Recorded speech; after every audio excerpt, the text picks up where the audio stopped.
अस्सलाम वालेकुम वरहमतुल्लाहि वबरकातुहू। मैंने बुलंद कहकहों में टूटते हुए हौसलों को महसूस किया, उजले लिबासों में रूहों को मुस्तरिब पाया।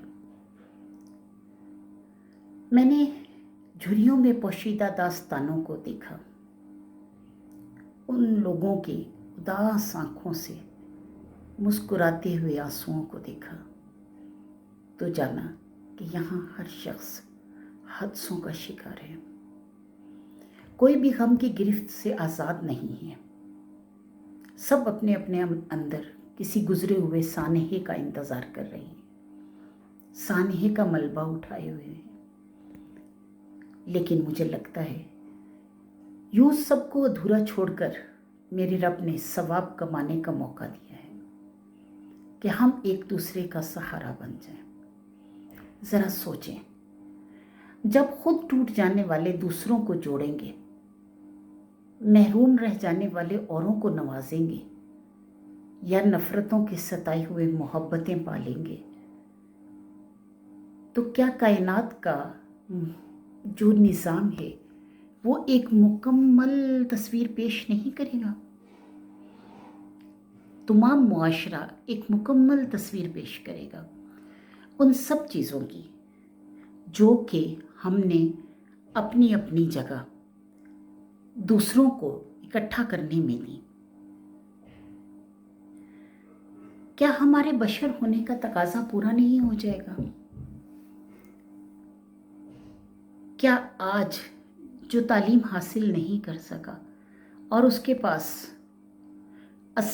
दौलत है, तो वो उस दौलत को दूसरे को खड़ा करने के लिए इस्तेमाल नहीं कर सकता, दूसरों को तालीम देने के लिए इस्तेमाल नहीं कर सकता? जिसके पास पैसा है वो जहाँ अपनी तमाम ज़रूरियात पूरी कर रहा है, क्या वो अपने साथ साथ किसी भी गरीब के लिए तालीम का इंतज़ाम नहीं कर सकता? कि वो एक घर जब सेट हो जाएगा, वो एक शख्स पूरे एक ख़ानदान को लेकर चलेगा, चाहे वो उसके माँ बाप हो, चाहे वो उसके बहन भाई हों, चाहे वो उसके अजीज़ व अकारीब हों, चाहे वो खुद हो।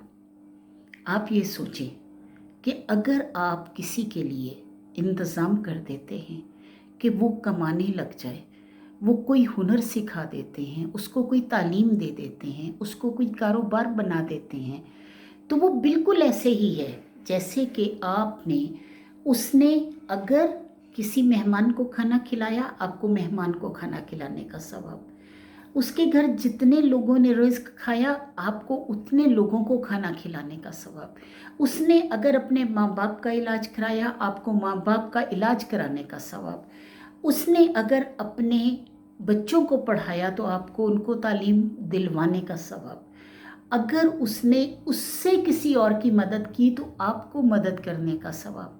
तो सोचें, आपकी तो लॉटरी निकल गई। इस लॉटरी को हाथ से जाने मत दें। कोशिश ये करें कि किसी एक शख्स की ज़िंदगी संवार दें। मैं ये नहीं कहती कि आप पूरे मोहल्ले को, पूरे दुनिया को साथ लेकर चलें। कितने गरीबों का आप साथ दे लेंगे? जाहिर है कि आप भी तंग आ जाएंगे, लेकिन किसी एक का साथ ज़रूर दें। चाहे आपके पास थोड़ा है, चाहे आपके पास ज़्यादा है, जितनी आपकी इस्तात है उसके मुताबिक किसी एक बच्चे को बना दें, किसी एक गरीब को खड़ा कर दें, किसी एक का साथ दे दें, चाहे वो बोल कर ही सही, चाहे उसको थोड़ा सा तहफ़्फ़ुज़ देकर सही, चाहे उसको थोड़े से पैसे से खड़ा करके सही, चाहे उसको तालीम दिलवा के सही, चाहे उसे कोई हुनर सिखा के सही, किसी एक को खड़ा कर दें। तो सोचिए, वो एक क़यामत के दिन उहद के पहाड़ से भी ज़्यादा भारी हो जाएगा।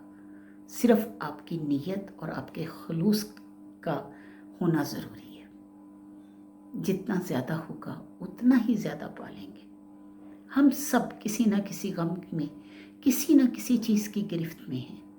आइए हम सब मिलकर दूसरों को उस गिरफ्त से निकालें जो कि, क्योंकि हम तो वो भुगत चुके हैं। हम नहीं चाहें, हम ये खुद से सोच लें कि हम नहीं चाहते कि कोई और इस अज़ाब में मुब्तला हो। तो आइए एक दूसरे का हाथ पकड़कर एक ऐसी चेन बना लें کہ ہمارا رب ہم پر کرم کر دے، رحم کر دے، اور ہمیں ان لوگوں کو نکالنے کے لیے جو ہم نے ایک سٹیپ اٹھایا، اس ایک قدم کو اللہ تعالیٰ ہزارہ قدم بدل دے۔